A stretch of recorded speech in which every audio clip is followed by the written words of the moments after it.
Hi, how are you today? I'm good. How are you? I'm great. My name is Justyn. I'm the occupational therapy student that will be working with you today.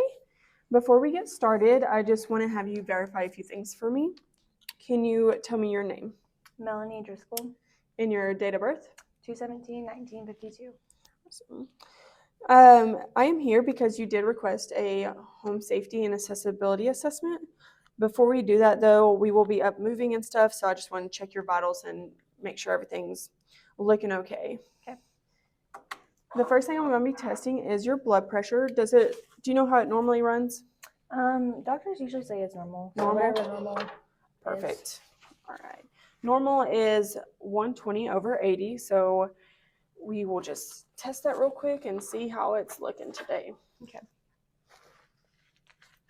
When I am doing this, keep your feet flat on the ground and try not to cross them for me. And, oops, let me try to get that on there. And also, as I am pumping air into this, you will feel some pressure on that arm.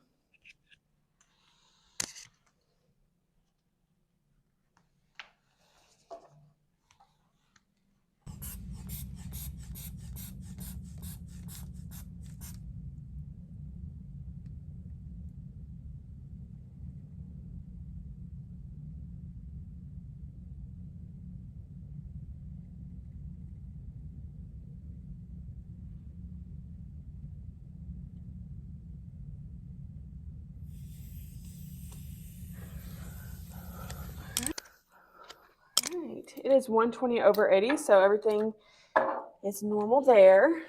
Sweet. Sorry, this Velcro is very harsh. Next, I'm going to be checking your oxygen level and your heart rate, so you can go ahead and rest that there. Oh, sorry.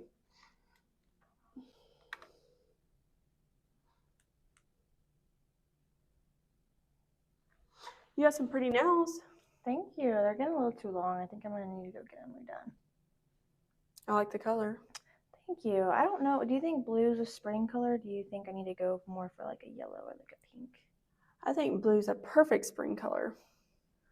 Okay. Well, I think next I might end up getting yellow.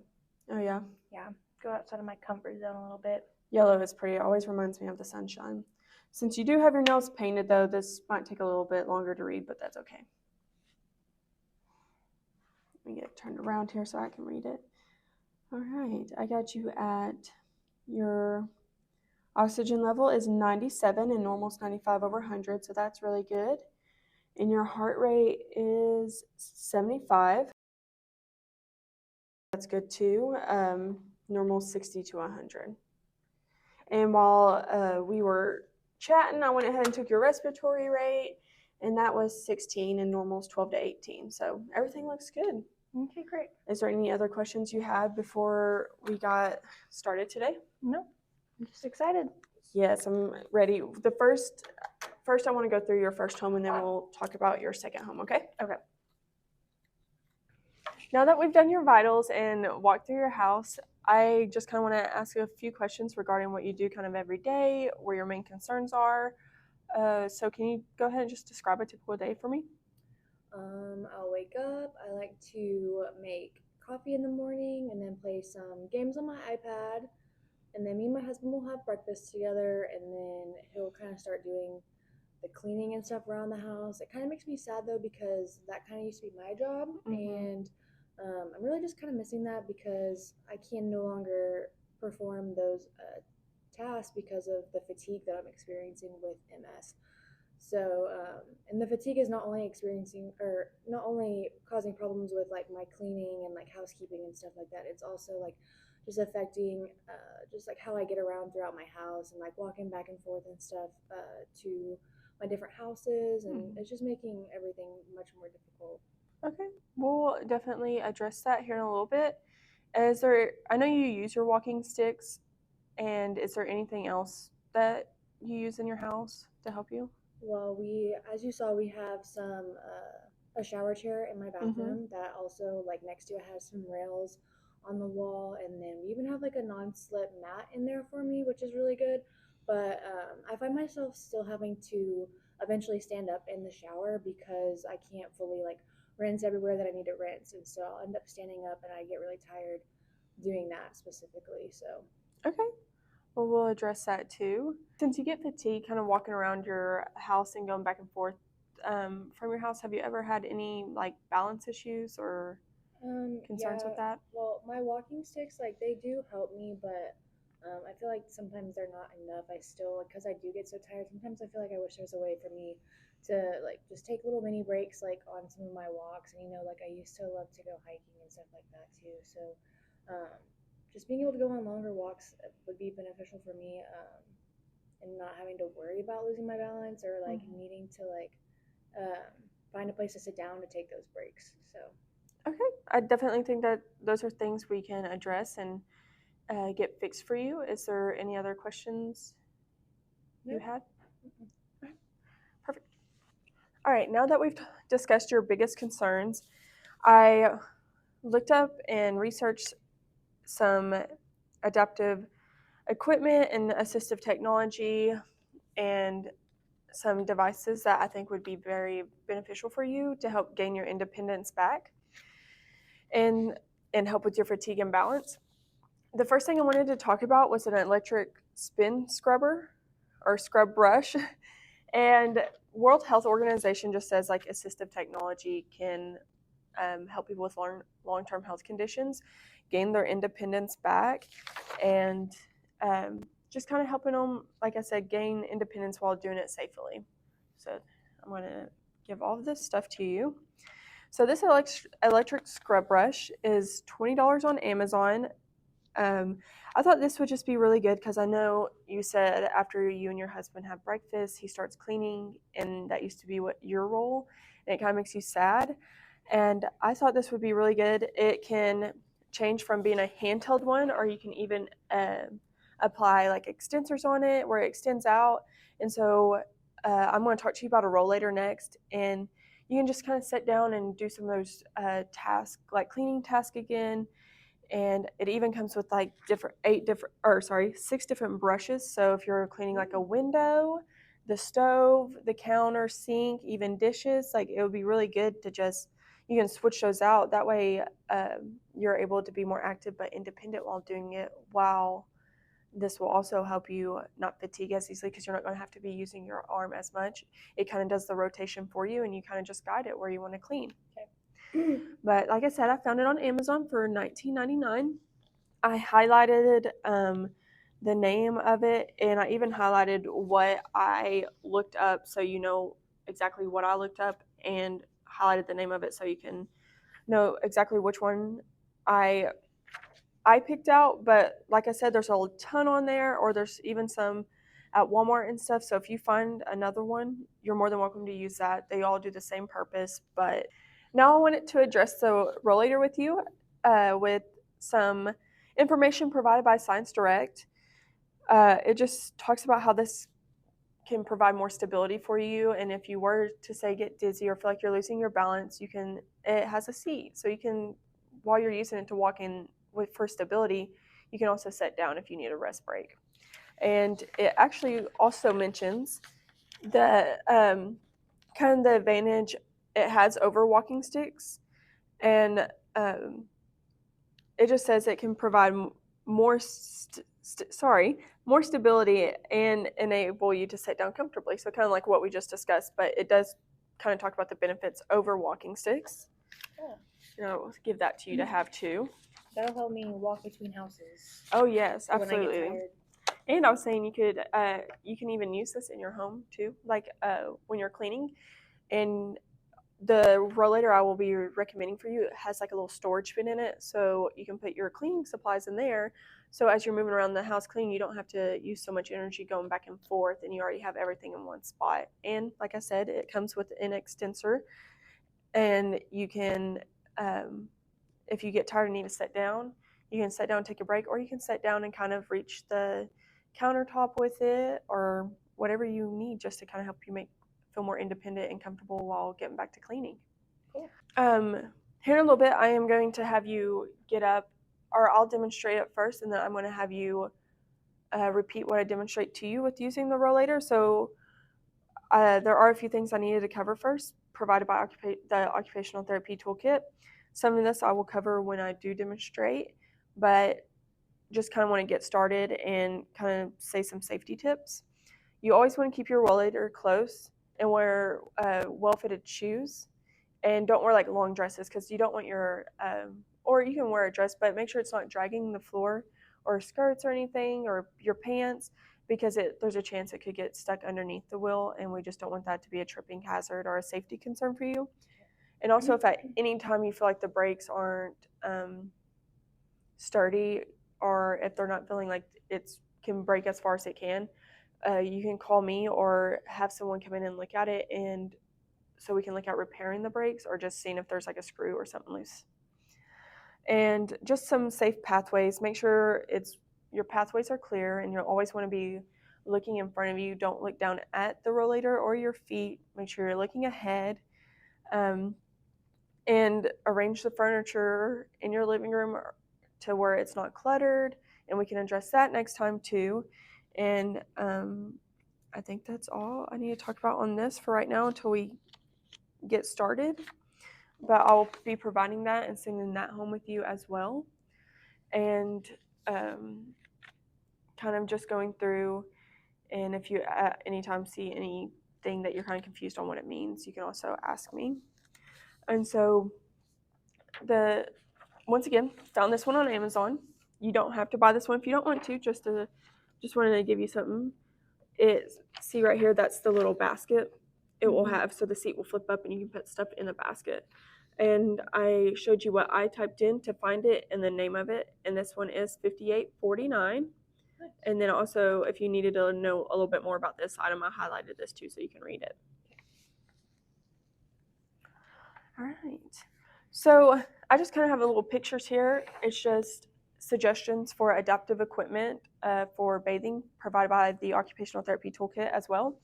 I marked off the grab bar because I know you have the grab bar. I marked off the non-slip bath mat, and these other ones are just suggestions, but for right now, it seems like you're doing okay with all of that. But it does recommend a handheld shower head, and I think what this will do is be very beneficial because you said you get tired having to stand up and trying to reach the water so you can feel like you're fully rinsed off.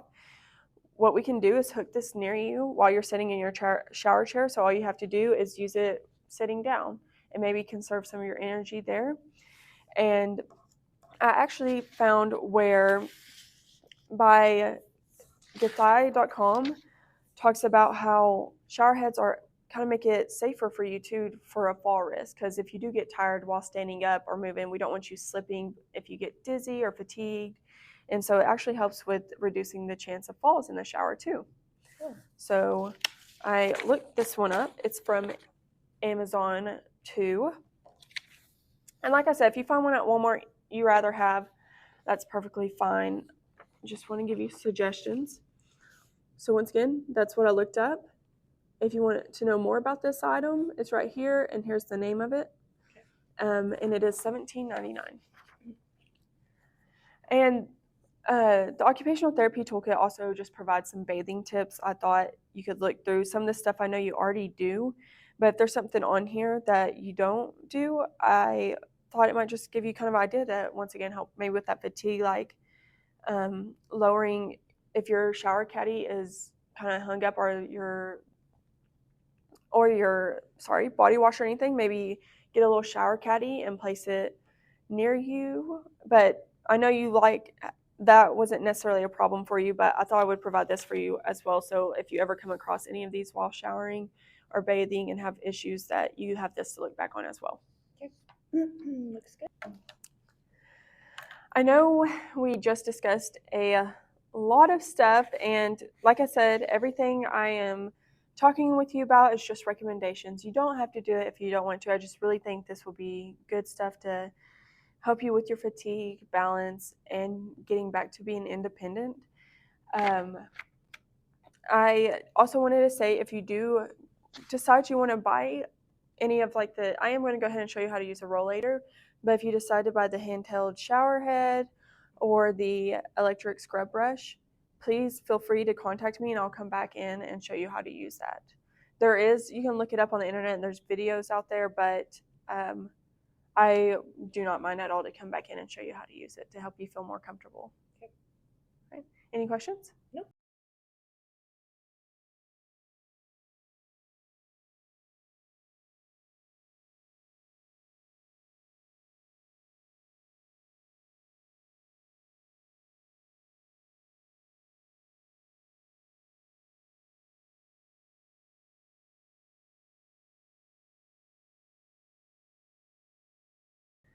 Here is the rollator I grabbed for you to try today, and I'm just going to be kind of explaining a few things before we get started. You want to make sure you are in the center of the rollator, okay? You don't want to be to the sides of it. And you also don't want to be where you're like, don't ever like lean over it to grab anything because you can lose your balance and fall. And also never like push it too far away from you. And then also if it is too close to you, like you can, like I said before, it's just a tripping hazard. You always want to kind of keep a slight bend in your elbow when you're walking. And right here on the side are the brakes. These are like if you are just walking and need to kind of press the brakes to slow down if you kind of get too far ahead of yourself. But if you are going to sit down or anything, what you would do is come and push down on it. You should hear a click, okay? And that's when you know the brakes are locked. Then you can grab this bar to help you sit down. And then when you get up, don't undo the brakes until you are ready to go again, and you can grab the levers and just push up. Okay. Another thing is if you were to ever be outside and going down any kind of like little slope, make sure you're pressing on your brakes because since these are wheels, it can kind of just get out ahead of you, and I don't want you to end up falling or trying to catch up to the walker and lose your balance either, okay? Okay. And also, when sitting down like this, make sure you don't have anybody push you like this, or it's not to be used like it's a wheelchair, okay? We don't want you to end up falling over in front. And there are some weight limit precautions just in case anybody ever wants to play on it or anything. It just can't be, the weight limit is 300 pounds. And here in a second, I'm going to measure this and see if it lines up to you want it to line up to the crease of your wrist. Your ulnar styloid process, which is the crease of your wrist, just that crease right there. And we'll see if that fits. But say something happens and someone wants to play with your rollator, you can always take this screw right here. Once again, make sure the brakes are on when you're doing this, and you can just set to the side of it as well.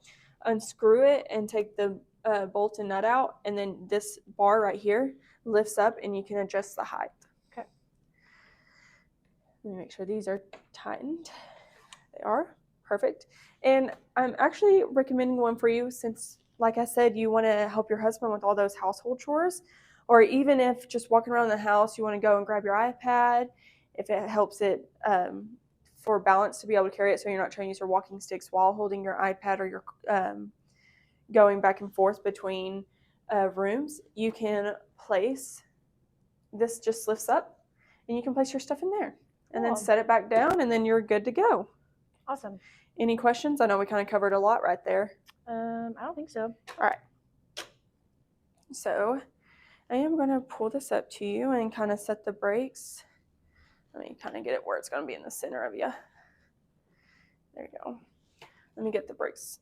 And I'm going to stand by you and kind of just have you stand up, and I want you to put your wrist to the side so we can see if it lines up with that crease before I have you get up and kind of demonstrate some stuff, okay? Okay. All right, ready? I'm going to kind of all right, you can stand up if you're ready. Okay. Now put your left wrist down for me.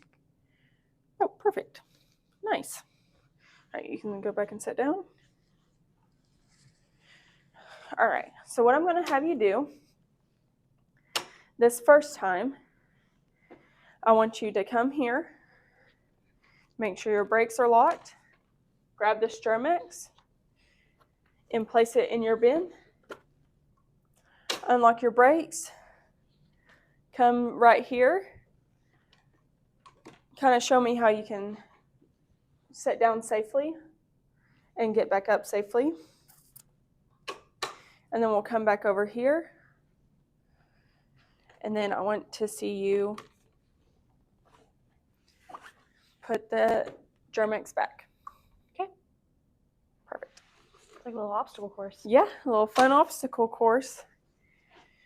All right. Didn't want to get your feet there.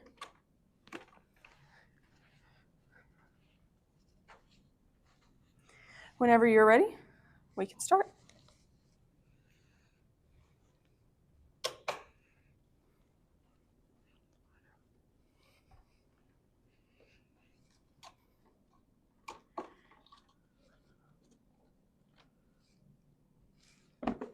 Bag secured. Bag secured. On to the next destination.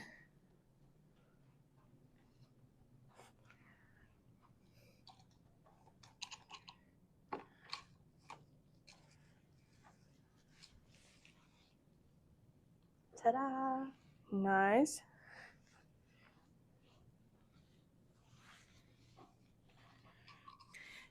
Now as we're going, kind of getting closer to your chair before we sit down, can you show me, like, when we get there, can you kind of press on your brakes and let me just kind of see you know how to use those? Yep. Perfect. Skirt. Oh, they worked. Okay. Skirt. Now we can come back and then just park it. Perfect. Oh, you remembered putting the Germex back. Way to go. Yeah. I got this. You can kind of back up until you feel your legs on the back of that chair. Now go ahead and lock your brakes and use them to kind of help you sit down. All right. Do you have any other questions? No. I will. One other thing I wanted to address before I leave you today is that, like I said, this isn't to be used as a wheelchair. Like, don't propel in it. But also, it is like while you're walking, it is very good to help you be more have more stability and be able to sit down if you do get fatigued or lose your balance. But if you ever come across any stairs, you do not want to use this to go up and down the stairs or try to use it for stability going up and down the stairs. Okay. Okay. It's just to be used on flat surface, on level ground, and if you, like I said, once again, come across any slopes, use these brakes to slow you down so it's not getting too far out in front of you and causing you to fall or trip. Okay. I will be sending it home all that information that we covered in the papers earlier. If you do decide to get a rollator, feel free to call me and I'll come back in, and with the rollator you choose, we can I'll just come back in once again and demonstrate stuff and make sure you're using it safely and properly. And I think that's all we had to cover today. Any other questions? Nope, I think you got everything. All right.